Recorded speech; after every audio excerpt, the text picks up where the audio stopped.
rhythm as well. And I've talked about this before. I ain't trying to sound like an expert, even though hey, yo, Aldo, Jesus, why?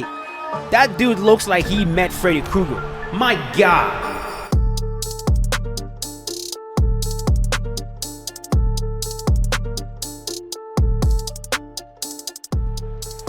All right, boys, so we're going to run this with Ilia Topuria, who is one part of the main event for UFC 298. Of course, he's facing Alexander Volkanovski. Alexander the Great Volkanovski. He's facing him for the featherweight strap. The last time we saw Volkanovski in there was against Islam Makhachev. You know, he got stopped. He got concussed. And, you know, if there's any time that maybe we can see some clear vulnerabilities in Volkanovski, it's definitely now. And if there's anyone that could potentially exploit those vulnerabilities, it's going to be someone like Ilia Topuria. A man who has almost been perfect in that octagon. Very good boxing, incredibly powerful. Caught me at the tail end of that shot. And a guy who is just absolutely brimming with confidence right now. Almost like comical how confident he is. Just because it reminds me so much of what Conor McGregor was doing in the featherweight division. You know, this man's got Conor's back tattoo. He's got freaking the chest tattoo thing going. You know, he's saying very, very similar things that Conor used to say and do. Stealing belts. Proclaiming himself the champion.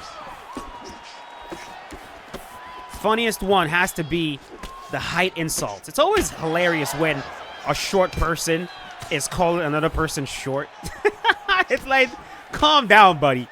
Like, you're 5'7", bro. That's like me calling someone who's an inch shorter than me. Oh, you short, bro. It's like, bro, like, got him. Like, relax. We're all short kings over here. It was also like hilarious when Conor was doing. Oh my God.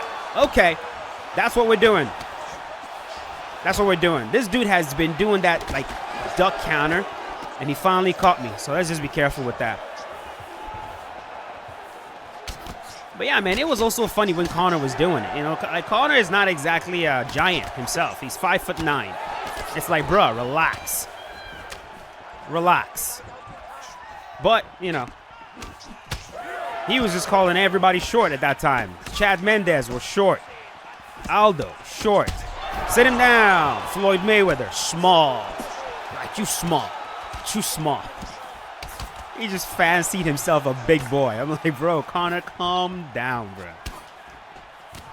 Anyways. Like, the funny thing is, like, actual big boys rarely do that. You know what I mean? It's the funny part. Like, you rarely see, like, actual tall guys, you know, 6'4", 6'5". You rarely see them, like, walking around going, look at me, how tall I am. It's always the guys that are like, you know, I'm 5'8", and you're 5'7". Look how tall I am. Yeah, it's like, bro. I guess it's the Napoleon Dynamite thingy. The short man syndrome, I guess. Every inch counts. Sit him down. Hey. Hey. Nice. Anyways, all that aside, you know, the cringe of Ilia Topuria, all that aside, he's a dangerous, dangerous fight, man. You know, it's not going to be a walk in the park for Alexander Volkanovski. Then again, if there's anybody with the ability to make a fight like this look easy, it's also Alexander Volkanovski. That's the funny part about Alex, man. Like, you look at this fight on paper, and it's not going to be an easy fight on paper. But if there's anyone that can go out there and make Topuria, give me that sub.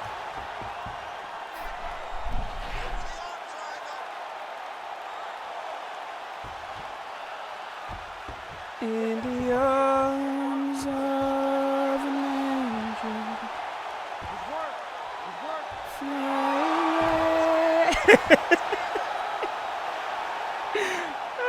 Romero. No. Aha! He raced it! And I got it. Oh, Aldo and his freaking submission defense. That should have been a finish. That should have been a finish. Don't go up. Whatever you do not go up. Do not go up.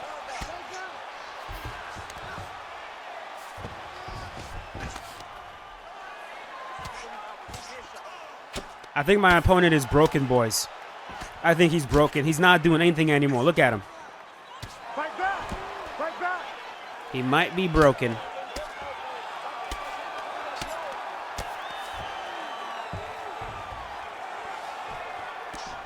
I think where, if there's any part where we can say Topuria has an advantage, it's, power. I'd say he has a power advantage in this fight, and he also has, I'd say his boxing is a bit more seasoned, right?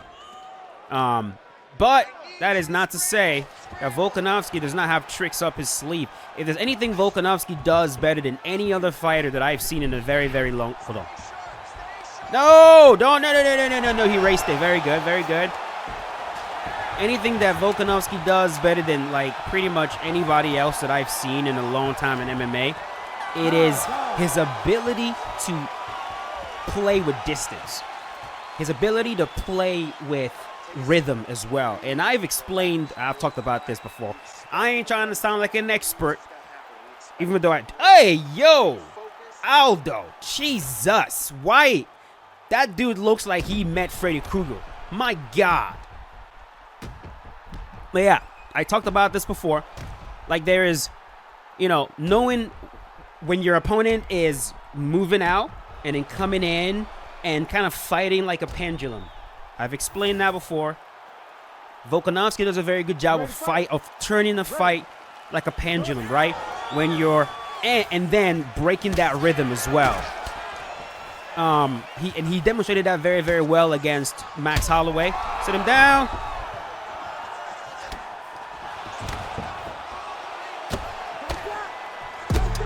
I guess this guy just said fuck it. He just straight up said fuck it because he wasn't blocking at all. Yeah, he was done. It's okay. It's okay. No problem. Boom. So, Topuria is gonna have a problem, when it comes to that. When he's about to go, he's gonna find that Volkanovski will meet him with a shot, and he's gonna get intercepted at times that he probably had an easier time walking people down. His other opponents, kind of like Max Holloway, he can just walk those guys down. But I think he's gonna realize that walking down Volkanovski is not a fucking easy thing at all. You run into shots every time you do. You about to go boom. He slides, he pops you. And that's where he's gonna have to make a huge adjustment. And we'll see if he can do it. We'll see. Anyways, let's do one more fight.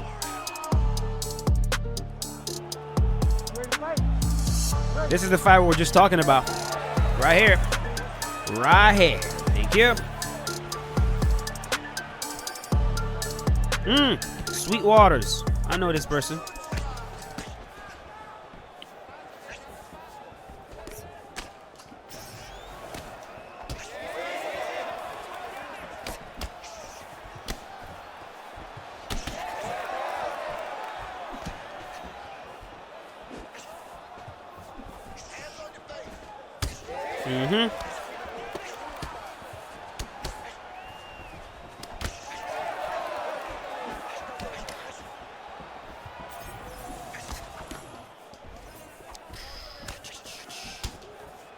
Kick.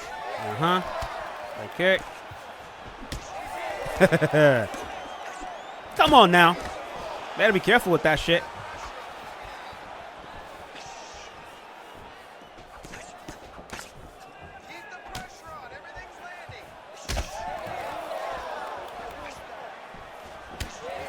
Now, that head kick I just threw right now, that is not something that you're going to see Ilia Topuria actually do. I forget where I saw it, but Topuria has not thrown a single kick high in his UFC career. I saw a stat that said that. And then I was like, just thinking back, and I'm like, that is true. I don't remember ever seeing this guy kick. Man, that was actually a really nice takedown.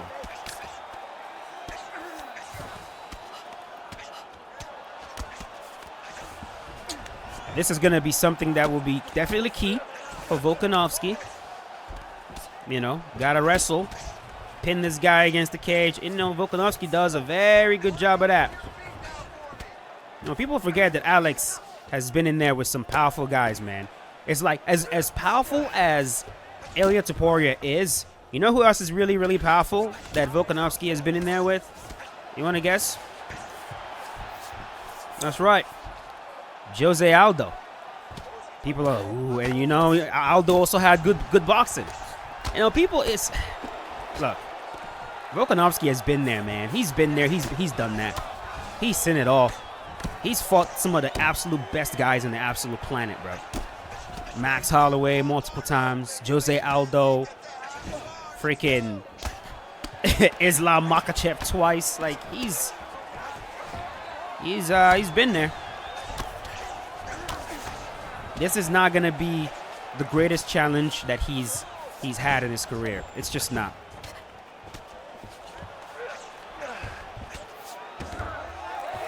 Come here. My turn. Lucky, lucky, lucky.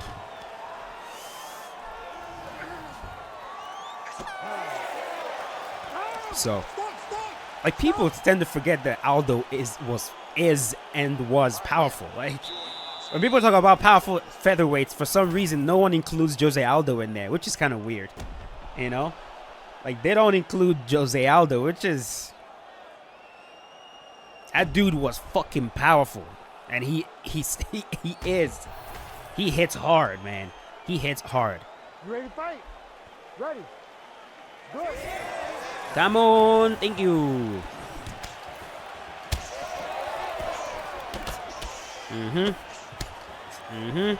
No.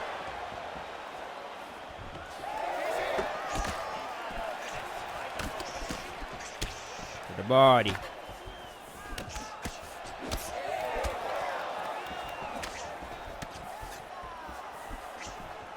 Head kick.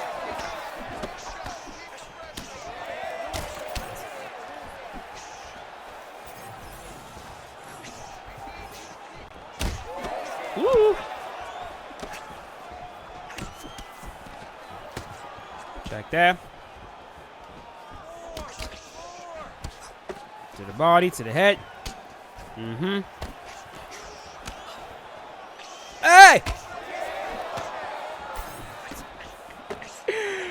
I saw my life flash before my eyes, like, oh no, this is how it happens. This is how it ends.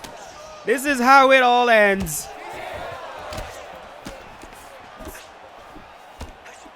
That stuff is really not funny, though.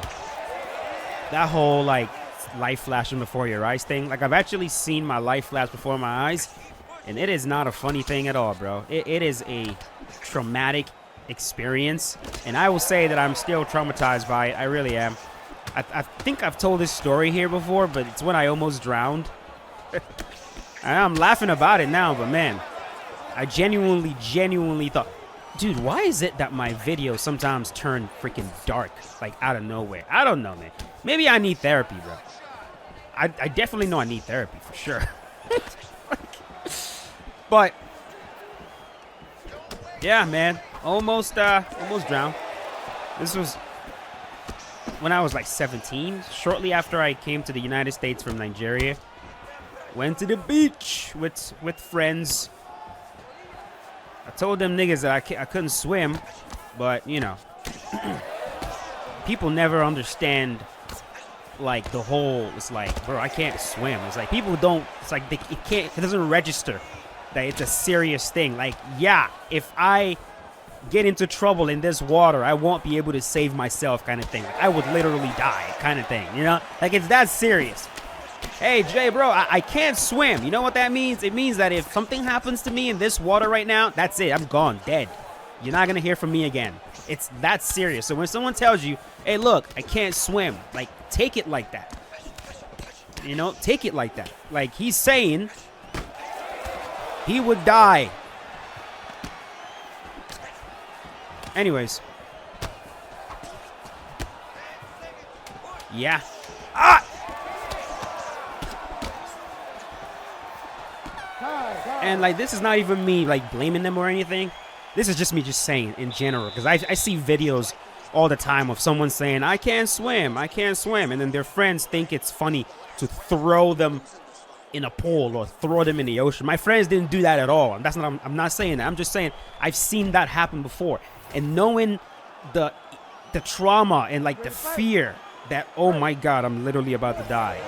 And knowing that, like, your friends, like, did that to you, that's some BS, bro. But that's not what happened in my case. We were, like, throwing a football or something.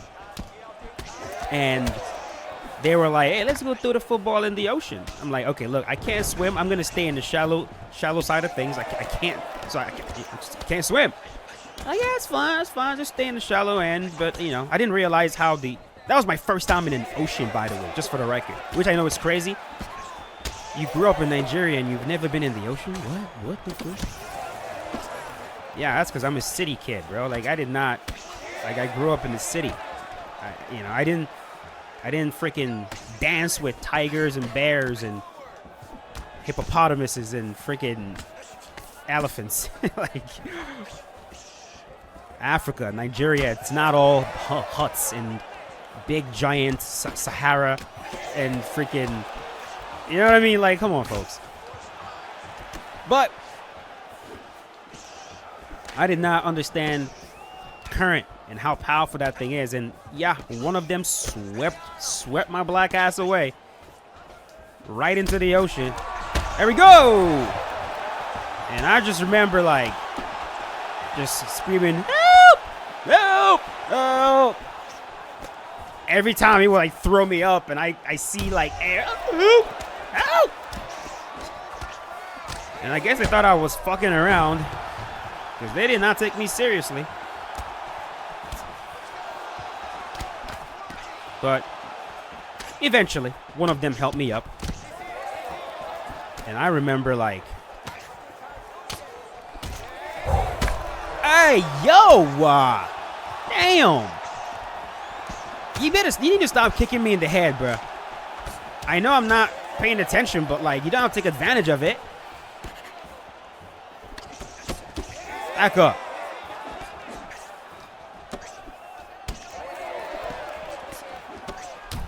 Mm-hmm.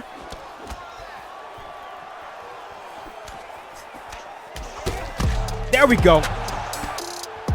I should do it. Good fight.